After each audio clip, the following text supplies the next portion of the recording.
since morning. They are sitting. They are like statues. They are not talking to each other. And the weather is also very hot. Who can they be? I don't know. They look like strangers. Should we talk to them? Do they have any problem? Yeah, let's go. Excuse me. Do you have any problem? Why are you sitting? Will you come to my home? We will feed you sweets and we will celebrate Diwali together. You can stay at our home. We will definitely go with you. But there is a problem. Only one of us can go with you. Why? What's the problem? She is well. If you take her with you, you will become rich and live a rich life and never face a money problem. And she is success. If you take her with you, you will achieve success in every spirit of life. And I am happiness.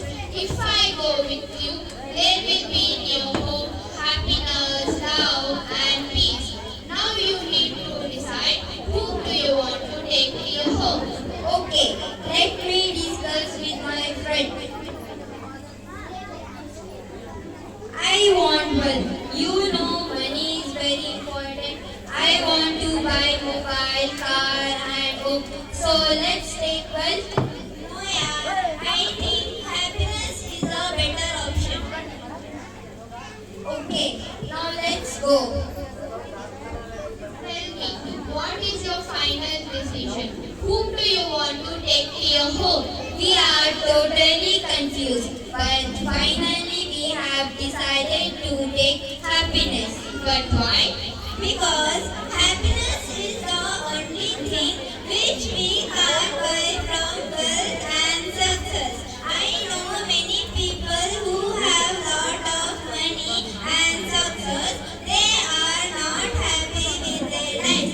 They live a hectic life. Quarreling is a common, so that's why we have decided to choose love. Okay, I will go with you. Why they are coming with you? Because you have chosen happiness. Where is happiness, success and wealth come together? Wow, that's great. We will celebrate Diwali together.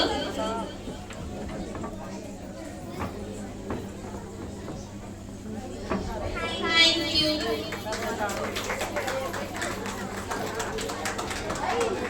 Kannada ಉಳಿಸಿ ಕನ್ನಡ ಬೆಳೆಸಿ ಕನ್ನಡ ಉಳಿಸಿ ಕನ್ನಡ ಬೆಳೆಸಿ ಕನ್ನಡ ಉಳಿಸಿ ಕನ್ನಡ ಬೆಳೆಸಿ ನಾವು ಕನ್ನಡ ಉಳಿಸೋಕೆ ಹೋರಾಟ ಮಾಡುತ್ತಿದ್ದೇವೆ ನಮ್ಮ ಕನ್ನಡ ಉಳಿಬೇಕು ಕನ್ನಡ ಉಳಿಸಿ ಕನ್ನಡ ಬೆಳೆಸಿ ಕನ್ನಡ ಉಳಿಸಿ ಕನ್ನಡ ಬೆಳೆಸಿ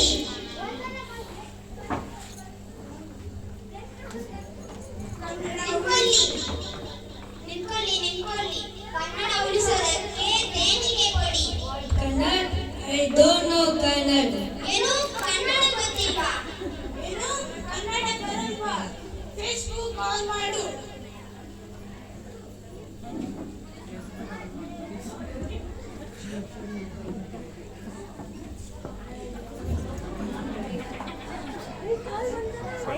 ನೋಡಿ ಸ್ನೇಹಿತರೆ ಇವನಿಗೆ ಕನ್ನಡ ಅನ್ನೋದಕ್ಕೂ ಬರುವುದಿಲ್ಲ ಕನ್ನಡನ ಕನ್ನಡ ಎನ್ನುತ್ತಿದ್ದಾನೆ ಇಂಥವರಿಗೆ ಸರಿಯಾಗಿ ಬುದ್ಧಿ ಕಲಿಸಬೇಕು ಎಲ್ಲಿ ಕನ್ನಡಿಗರಿಗೆ ಕ್ಷಮೆ ಕೇಳು ದಯವಿಟ್ಟು ನನ್ನನ್ನು ಕ್ಷಮಿಸಿ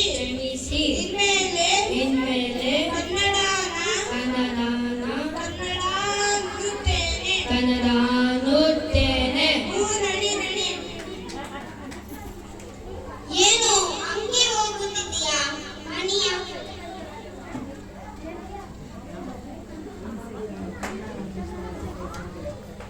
ಕನ್ನಡ ಉಳಿಸಿ ಕನ್ನಡ ಬೆಳೆಸಿ ಕನ್ನಡ ಉಳಿಸಿ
went to